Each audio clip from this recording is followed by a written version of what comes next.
मोहब्बत ऐसी कि पत्नी ने प्रेमी के साथ मिलकर पति की करा दी हत्या।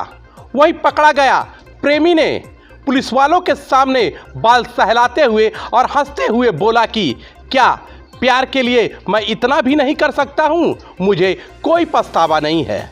क्या है पूरा मामला, किस तरह अफरोज हत्याकांड का पूरी कहानी रची गई और किस तरह अफरोज की हत्या की गई, देखिए इस पूरी रिपोर्ट में।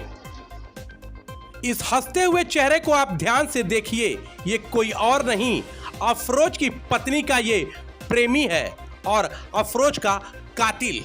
इन जनाब का कहना है कि मैं प्यार के लिए कुछ भी कर सकता हूं और मुझे कोई पछतावा नहीं। गोरखपुर में गोरखनाथ थाना क्षेत्र में अफरोज की हत्या का पत्नी ही निकली कातिल, प्रेमी के साथ मिलकर खेला खूनी खेल। हत्या के आरोप में पकड़े गए ITI छात्र अभिषेक चौधरी का कोई पछतावा नहीं था।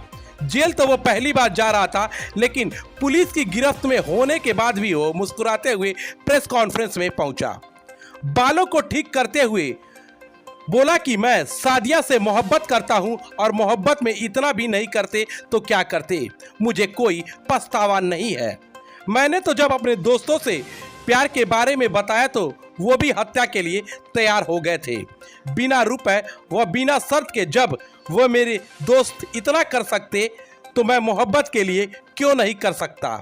हर सवाल को हंसते हुए जवाब देते हुए अभिषेक ने बताया कि मैंने तो घटना के बाद सादिया के मोबाइल पर फोन से पिता को भी फोन करके बातचीत किया।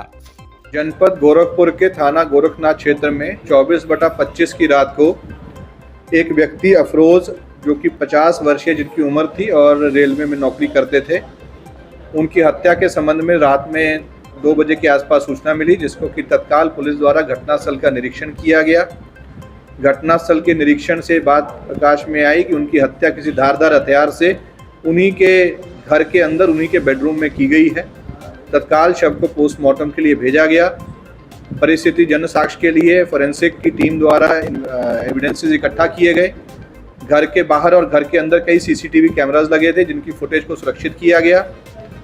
मृतक के भाई द्वारा इसमें तहरीर दी गई, जिसमें कि मृतक की पत्नी एक अन्य व्यक्ति को इसमें नामजद किया गया और अज्ञात के नाम भी लिखवाए गए, जिस पे तत्काल मुकदमा पंजीकृत किया गया। जिस तरह से घटना हुई थी और घटना के समय पर, क्योंकि उनकी पत्नी उसी घर में मौजूद थी और उसको किसी प्रकार की कोई जनहानि नहीं हुई थी। CCTV कैमरा से जो फुटेजेस सामने आए, सर्विलांस के माध्यम से और पूछताछ के माध्यम से ये बात क्लियर हुई कि इस घटना में मृतक की पत्नी का मुख्य रोल है। उनकी पूछताछ के आधार पर और अन्य साक्ष्यों के आधार पर एक व्यक्ति अभिषेक, जिसको कि हिरासत में लिया गया, दोनों की पूछताछ में ये बात सामने आई कि जो महिला है काफ़ी समय से अपने पति के साथ विवाद चल रहा था, उसको मार करके उसकी संपत्ति और प्लस अपने कहीं और संबंध बनाने की काफ़ी समय से वो प्लानिंग कर रही थी, जिसमें कि उसके द्वारा अभिषेक को शामिल किया गया। अभिषेक के द्वारा 2 अन्य व्यक्तियों को इस घटना में उसका साथ देने के लिए सहयोगवत उनको लाया गया। रात के समय पे इनके द्वारा पहले से एक तलवार जो खरीदी गई थी, वो रात में 12 बजे इनके द्वारा घर में एंट्री की गई, क्योंकि ये पहले से उसी घर में किराएदार था, तो ऊपर जाकर के छिपा। फिर 1 से 2 बजे के बीच में नीचे आकर के, क्योंकि ये दरवाजे मृतक की पत्नी द्वारा पहले से ही खोल के रखे गए थे, बेडरूम में आकर के उसी तलवार से इस जो मृतक है उसके शरीर पर काफ़ी वार किए गए और फिर आगे से गेट के ना जाकर के पीछे के गेट से इनके द्वारा एग्जिट किया गया।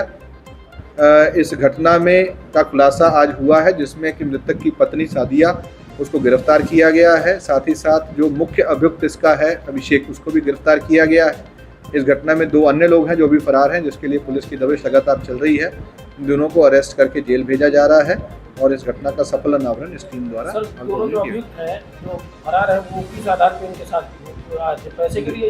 देखिए, क्योंकि ये अभिषेक उनके साथ काफ़ी दिनों से मेल जोल उसका था, उसके द्वारा ही उनको इस घटना में शामिल होने के लिए प्रोत्साहित किया गया।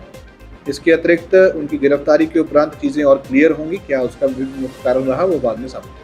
अभिषेक पहली घटना भी क्या करता था? अभी तक इसका कोई भी आपराधिक इतिहास सामने नहीं आया है। ये इंजीनियरिंग की तैयारी करता है। इंजीनियरिंग के एंट्रेंस एग्जाम जो होते हैं उसकी तैयारी पहले कोटा में रह के कर रहा था और अभी आने वाले दिनों में उसका कुछ एग्जाम भी इसको देंगे। इस घटना की सूचना किसने दी? देखिए, इस घटना की सूचना वहीं पे लोकल इनके जो मृतक हैं उनके परिजनों द्वारा ही हमारे पास प्राप्त हुई थी, जिस पर तत्काल मौके पर पुलिस पहुंची।